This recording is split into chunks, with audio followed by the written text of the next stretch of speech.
actualmente haciendo el profesorado.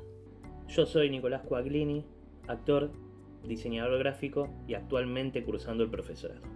Para hacer este video hemos decidido desde Freire ir pasando por todos los conceptos más importantes de este cuatrimestre, marcando algunas diferencias para intercambiar y para reflexionar. Paulo Freire nació en 1921 en Recife, una de las zonas más pobres de Brasil.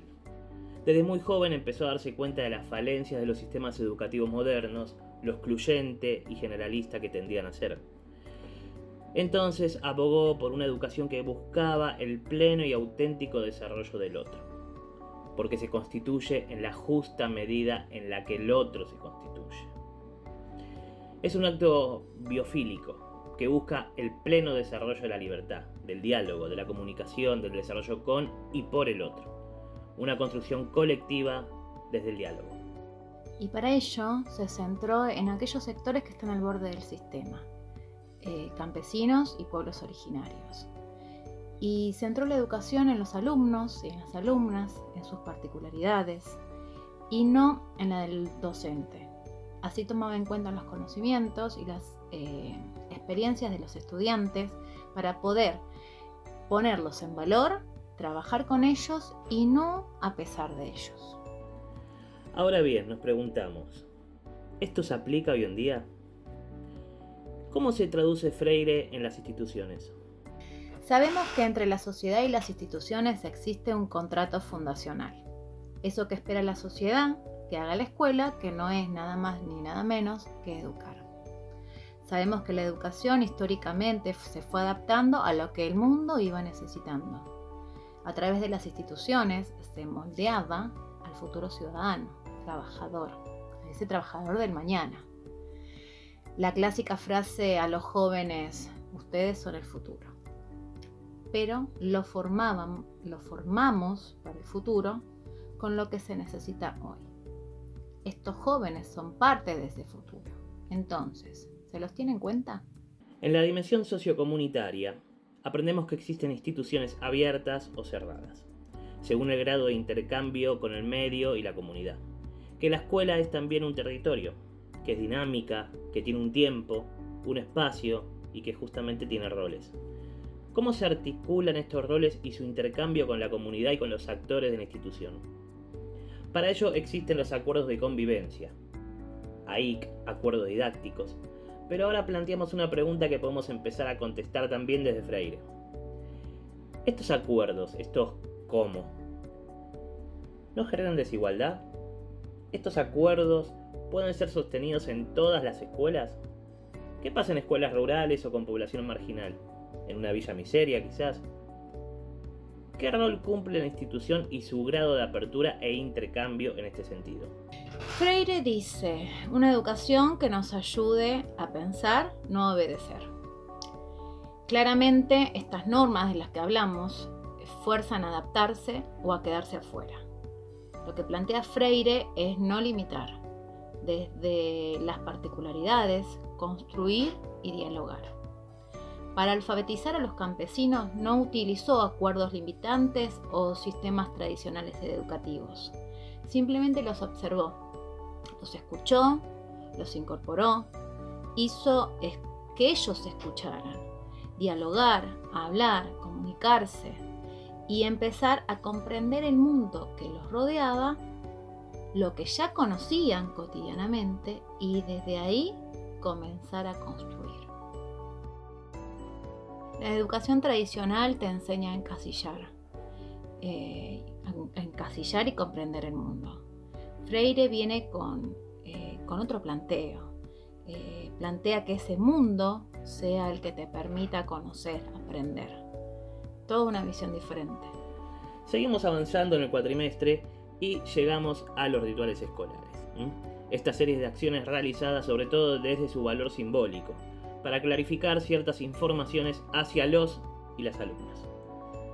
Hablando más de la institución y de sus propias creencias, ya que estos rituales son actos simbólicos, portadores lógicamente de una ideología. ¿Qué ideología?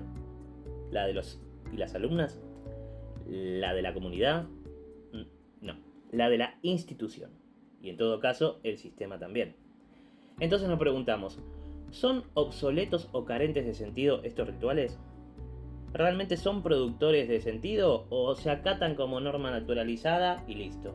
Hay rituales de espacio y tiempo, de domesticación de los cuerpos, de distinciones, de premios y castigos, de escritura, de efemérides y de actos escolares.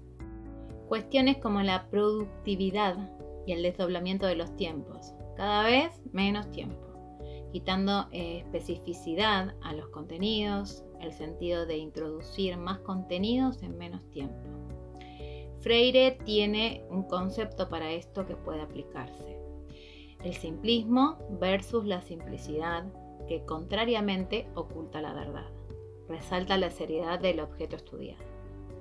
Los tiempos, definitivamente los tiempos son diferentes para cada alumno o alumno. La cuestión de los cuerpos, el disciplinamiento, cuerpo y gesto, el poder del control sobre el cuerpo, transformando a los y las alumnas casi en objetos.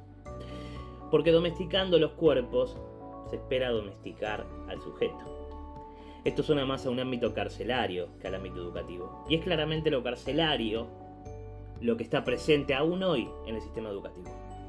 Los rituales de distinciones, que legitimiza claramente y subraya la diferencia entre los y las alumnas, que lejos de abogar por una diversidad, rotula con diferencias existenciales, sociales y económicas al alumnado. Así generan alumnos y alumnas de primera, de segunda o de tercera. ¿Qué piensa Freire de esto? Él dice que el entendimiento de la diversidad es el punto de partida para asumir una educación que se convierta en práctica de la libertad. Construir desde ahí, entenderla, apropiarla y no intentar rotular ni mucho menos categorizar. Freire realiza un planteo dinámico de la historia y ubica al hombre en un rol transformador, como parte activa de su propia transformación. Él, al proponer una educación liberadora y dialógica junto al trabajo educativo del agrónomo, por ejemplo, o de los campesinos, acude al materialismo histórico, como método de investigación social e histórica. El papel central en el proceso de producción corresponde a los hombres y a su relación con las herramientas de trabajo y con los procesos productivos. En palabras de Engels, diría: así como Darwin descubrió la ley de la evolución del mundo orgánico, Marx descubrió la ley de la evolución de la historia humana.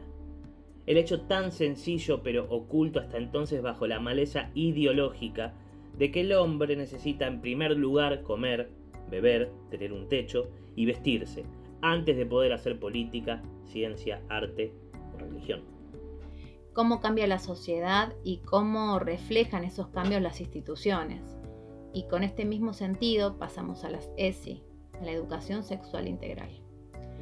La educación sexual integral vino a incorporar la diversidad a las instituciones. Y si bien Freire no habla de las ESI, sí podemos ver que las tenía presente desde esos momentos. En este sentido es interesante cómo los feminismos recuperaron fuertemente la pedagogía del oprimido.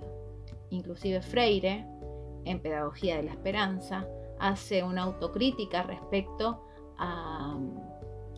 de no haber considerado la problemática femenina, la condición social de las mujeres, en particular en su análisis. Hace una crítica que también se hace desde el feminismo a la pedagogía, que solo piensa a la desigualdad en términos de clase. La mujer educadora queda totalmente invisibilizada. Les estudiantes también. Así como se invisibiliza la dimensión estructural de la educación formal, no solo como aparato ideológico del Estado, que reproduce relaciones de clase capitalistas, sino también las relaciones patriarcales.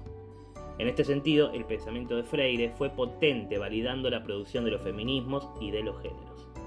Para finalizar y cerrar nuestro resumen del segundo cuatrimestre, no queremos dejar de mostrar a modo de ejemplo de la construcción colectiva y de la visión de Freire, lo que se dio el sábado en la muestra de orquesta de la Marechal, donde con la materia de maquillaje trabajamos colectivamente, aprendimos y construimos un colectivo de trabajo.